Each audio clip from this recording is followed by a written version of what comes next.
Pois bem, vamos falar de Brasil. Bora. Tá aqui. Então, qual é o cenário?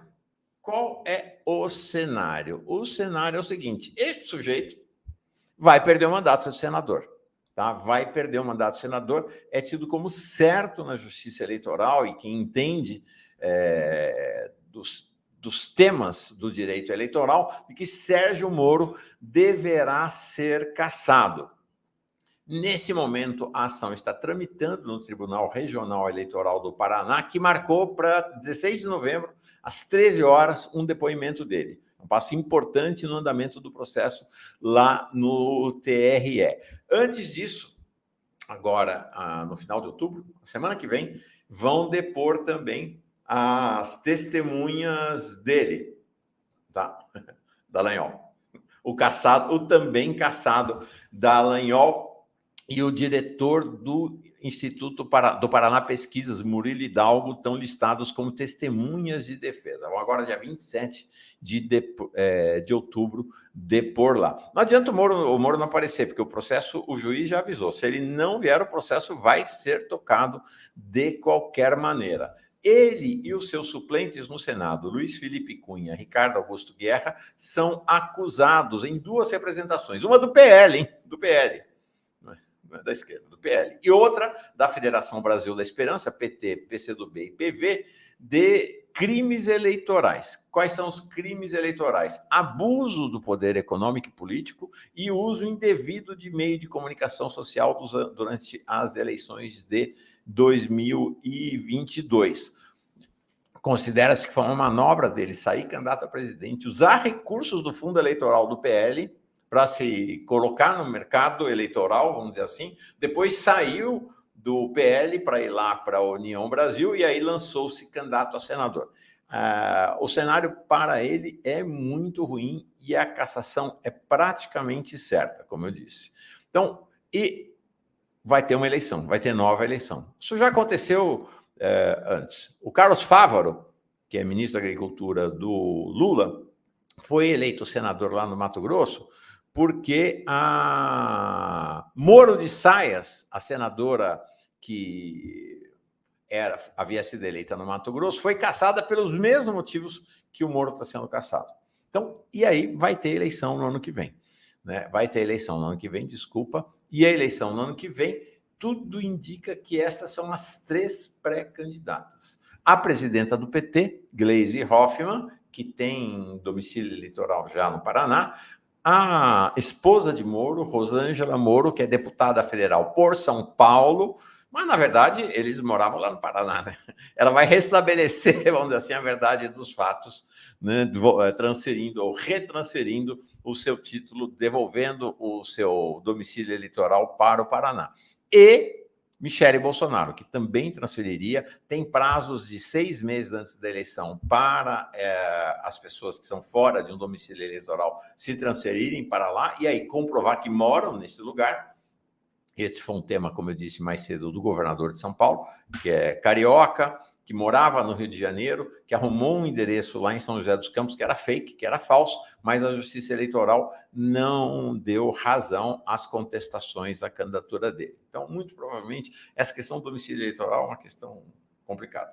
Elas poderão, se quiserem. Se a Rosângela mudar o domicílio e perder, pergunta a Lúcia Simões, como faz? Não faz. Ela continua deputada federal e depois pode concorrer à reeleição como deputada federal lá pelo Paraná. Ou pode depois, inclusive, transferir de novo seu domicílio para São Paulo. Pois bem, olha, de fato, a Michele, há um projeto Michele. Então, o Jair Bolsonaro, que vinha falando que não queria saber de candidatura dela, tal, ao contrário, está estimulando a candidatura dela ao Senado. O projeto é elegê-la para o Senado lá em 2024 e colocá-la no time principal, vamos dizer assim, da política institucional brasileira para, eventualmente, lançá-la candidata à presidência em 2026. Esse é o projeto. Tá? Gleisi Hoffmann, se vencer a eleição, estará voltando ao Senado. Ela já foi senadora, ela estará voltando ao Senado. Bom, que eu conversei ontem, né? A possibilidade foi, 2 dias atrás, foi colocada pela Bela Megali do Globo. Ontem eu conversei com uma pessoa ligada ao Bolsonaro que me disse isso, que eles estão extremamente animados. Conversei com uma pessoa ligada ao Moro.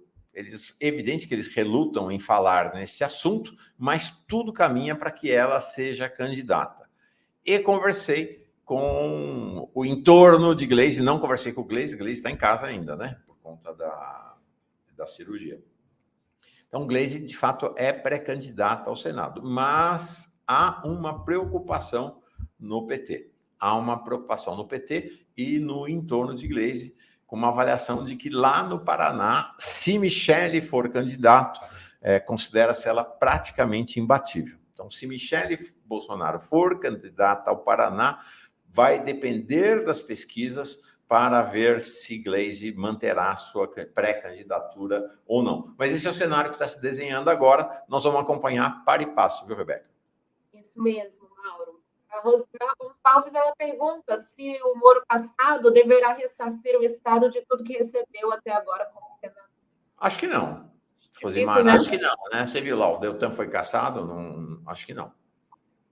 Acho que não tem essa previsão na legislação. Exatamente, o André Brum está falando aqui, haverá mesmo cassação? O caso Apio mostra a força do lava-jatismo. Mas são dois, uma coisa é a justiça eleitoral, outra coisa é a justiça comum, ou, na verdade, o Conselho Nacional de Justiça e a justiça comum, são 2 instâncias distintas, e a justiça eleitoral tem sido muito mais rigorosa e vigorosa do que outros segmentos da justiça, né? Isso.